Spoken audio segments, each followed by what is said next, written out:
Video. Acik dari Keluang telah di Sold!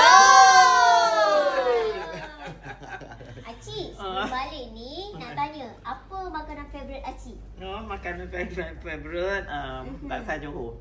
Laksa Johor. Johor. Kenapa Acik laksa Johor? Tak tahu memang sukalah. Sukalah. Lagi satu Acik.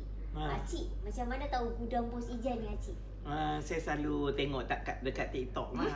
Saya suka tengok keramahan Bos Ijan kan.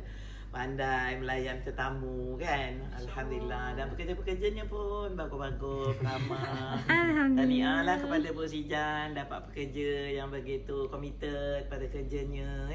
Alhamdulillah. Dan saya doakan semoga syarikat Bos Ijan cemerlang dan samping itu jangan lupalah buat sedikit jariah kepada yang memerlukan. InsyaAllah Acik. Amin. Layanan kalbat okey Acik? Sangat-sangat bagus. Saya dah jumpa 2 kali. 2 kali Acik. Acik dah kali 2 Yang pertama tak beli, yang kedua baru beli. Jadi Acik, terima kasih Acik. Sama-sama. Banyak tempat Acik datang kat gudang Bos Ijan. Terima kasih sama-sama. Al-Kalbat nak tanya ke? Khabar ada satu soalan. Betul ke laksa Johor ni orang makan pakai tangan? Ya betul. Lebih seronok makan tangan. Kalau orang yang tak kenal laksa Johor dia memang makan dengan sudu, tapi sebenarnya orang Johor dia akan makan tangan. Kenapa saya? Jadi kita dapat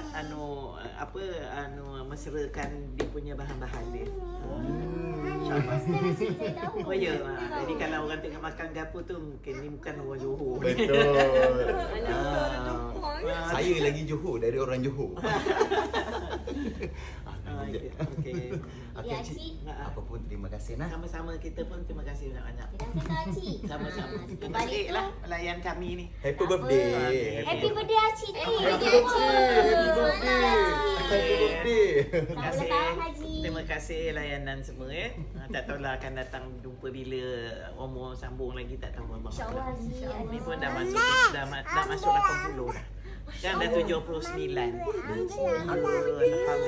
Masih tenaga Acik. Tenaga lagi Sama Acik. lagi satu nasihat saya, jangan berkira-kira dengan Allah. Jangan berkira dengan Allah akan balas.